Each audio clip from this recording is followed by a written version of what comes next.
Catch মিসের আফসোসে পুড়ছে টিম বাংলাদেশ। চট্টগ্রাম টেস্টের প্রথম দিন শেষে সংবাদ সম্মেলনে এসে হেড কোচ ফিল সিমন্স বলেছেন ফিল্ডিংটা ভালো হলে আরও 2-3টা উইকেট বেশি যেত।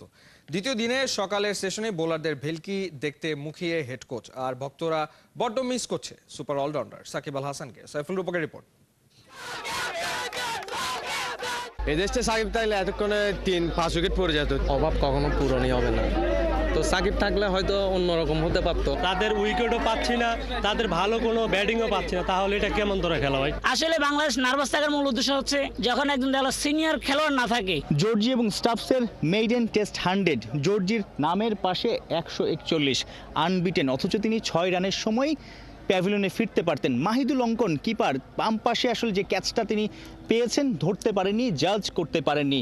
বাংলাদেশের আজকে বেশ কয়েকটা ক্যাচ মিস হয়েছে, বা ক্যাচটা আসলে যেখানে গিয়েছে বাংলাদেশের ফিল্ডাররা হয় আগে ছিল বা পেছনে ছিল, এই জায়গাটাতে জাজ করতে পারেনি। বাংলাদেশের ক্যাপ্টেন কোচ গত 1-1.5 মাসে নানা সময় বলেছে যে বাংলাদেশ ফিল্ডিংয়ে ভালো স্ট্যান্ডার্ড মেনটেন করছে। মিরপুর টেস্টের আগেও নাজমুল শান্ত একই কথা বলেছেন যে ফিল্ডিংয়ে তো বাংলাদেশ খারাপ না, ব্যাটিং বোলিংয়ে আসলে উন্নতি করতে হবে। অথচ মিরপুর টেস্ট, চট্টগ্রাম সবখানে দেখছি বাংলাদেশের ফিল্ডিং, বিশেষ করে ক্যাচিংয়ে বেশ দুর্বলতা। সাকিবকে কতটা মিস করেছে চট্টগ্রাম টেস্টে, ফিল্ডিং বোলিং কতটুকু আসলে দুশ্চিন্তার? দিন শেষে কি বলছে head coach Phil Simmons? Excellent batting wicket as far as we're concerned, and I think that the bowlers toiled and bowled well. Few missed chances. It could have been different. It could be 4, it could be 5.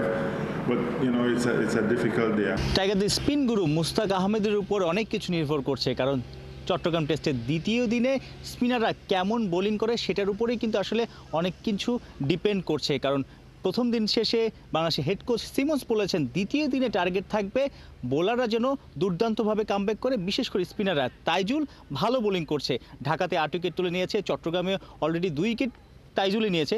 Miraj ভালো bowling করছে না, মিরাজকে কতটা আসলে শান দিতে পারে, কতটা আসলে tips দিয়ে পোক্ত করতে পারে দ্বিতীয় দিনের জন্য, তৃতীয় দিনের জন্য স্পিন গুরু আসলে কি ক্লাসটা নেয়, সেটাই আসলে খুবই ইম্পর্টেন্ট হয়ে দাঁড়িয়েছে দ্বিতীয় দিনের আগে, অর্থাৎ চট্টগ্রাম টেস্টের প্রথম দিন শেষে। বাংলাদেশের টিম ম্যানেজমেন্টের টার্গেট হলো দ্বিতীয় দিনের সকালে প্রথম সেশনে যেন দুর্দান্ত কামব্যাক করতে পারে বাংলাদেশের বোলাররা।